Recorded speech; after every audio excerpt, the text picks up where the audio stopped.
सुकून से नहीं, भरोसे से बने रहते हैं। लेकिन जब वही भरोसा टूटता है तो इंसान जिंदा होकर भी भीतर से मर जाता है। यह कहानी उन रिश्तों की है जो बाहर से चमकते हैं लेकिन अंदर से खोखले हो जाते हैं। इस कहानी में दर्द है, सच्चाई है और वो कड़वी हकीकत है जिसे हम सब महसूस करते हैं पर बोल नहीं पाते। खोखले रिश्ते सबसे बड़ा दर्द देते हैं। वो बाहर से चमकते हैं लेकिन अंदर से इंसान को खोखला कर देते हैं। आज के समय में लोग प्यार जताने के बजाय दिखावा ज़्यादा करते हैं और यही वजह है कि घर होते हुए भी लोग अकेलेपन में जीते हैं। रिश्ता तभी जिंदा रहता है जब उसमें भरोसा और अपनापन हो, वरना वो सिर्फ नाम का होता है, खोखला और दर्दनाक। यह कहानी दिल्ली की पॉश कॉलोनी में बने एक घर की है। बाहर से सब कुछ परफेक्ट लगता था। घर के मालिक राघव मेहरा 45 साल के बिजनेसमैन हर वक्त काम में व्यस्त रहते। उनकी पत्नी संध्या सजी सौरी सोशल मीडिया पर एक्टिव, हर तस्वीर में मुस्कुराती नजर आती। उनका बेटा आर्यन 17 साल का स्कूल का होशियार छात्र था, लेकिन आंखों में अजीब सी खालीपन लिए घूमता। लोग कहते वाह कितना खुशहाल परिवार है, पर असलियत कुछ और थी। राघव सुबह जल्दी निकल जाते और देर रात लौटते। संध्या का दिन पार्टियों और दोस्तों के साथ गपशप में गुजरता। घर में जब सब साथ होते भी तो खामोशी दीवारों पर चिपकी रहती। रात के खाने की मेज पर 3 लोग बैठते, लेकिन बातें सिर्फ 2-3 वाक्यों तक सीमित रहती। खाना खा लो, कल मीटिंग है, मैं लाइब्रेरी जा रहा हूँ, इतना ही। आर्यन कई बार कोशिश करता कि माँ बाप से दिल की बात कहे, लेकिन हमेशा उसके शब्द गले में ही अटक जाते। एक दिन आर्यन स्कूल से लौटा तो देखा माँ पापा एक दूसरे पर चीख रहे थे। राघव गुस्से में कह रहे थे, तुम्हें घर की कोई परवाह नहीं, बस दोस्तों और सोशल मीडिया में लगी रहती हो। संध्या ने पलटकर कहा, और तुम्हें बिजनेस में के अलावा किसी चीज की परवाह है? कभी बेटे से बात की है तुमने? उसे सुना है?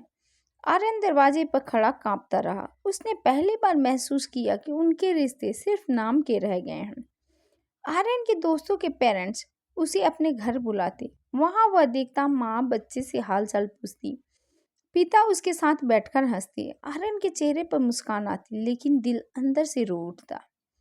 रात को वह छत पर जाकर अकेला बैठ जाता, तारों को देखता और सोचता, काश मेरे माँ बाप भी मुझसे ऐसे ही बातें करते, काश ये घर सचमुच घर होता।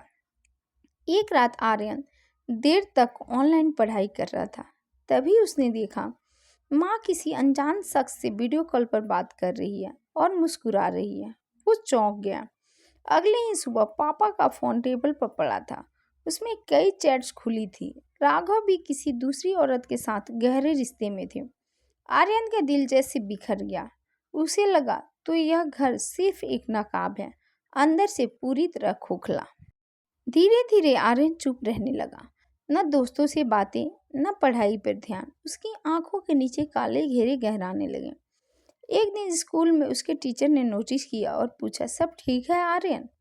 आर्यन की आंखें भर आई। उसने पहली बार किसी को कहा, सर घर तो है लेकिन घर जैसा कुछ नहीं है। टीचर ने राघव और संध्या को बुलाया। दोनों के सामने आर्यन फूट फूट कर रो पड़ा। उसने कहा, आप दोनों अपने अपने झगड़ों में इतने उलझ गए कि मेरा बचपन ही छीन लिया। मैं अकेला रह गया। मुझे प्यार नहीं चाहिए, बस थोड़ा सा अपनापन चाहिए था। कमरे में सन्नाटा छा गया। राघव और संध्या दोनों के चेहरों पर शर्म उतर आई। पहली बार उन्हें एहसास हुआ कि उनके रिश्ते कितने खोखले हो चुके हैं। कुछ रिश्ते सुधर जाते हैं, लेकिन कुछ इतनी गहराई तक टूट जाते हैं कि उन्हें जोड़ा नहीं जा सकता। राघव और संध्या ने कोशिश की, लेकिन अब उनके बीच सिर्फ औपचारिकता बची थी। आर्यन ने खुद से वादा किया, मैं बड़ा होकर रिश्तों को सिर्फ नाम का नहीं रहने दूंगा। मैं उन्हें अपनापन दूंगा जो मुझे कभी नहीं मिला।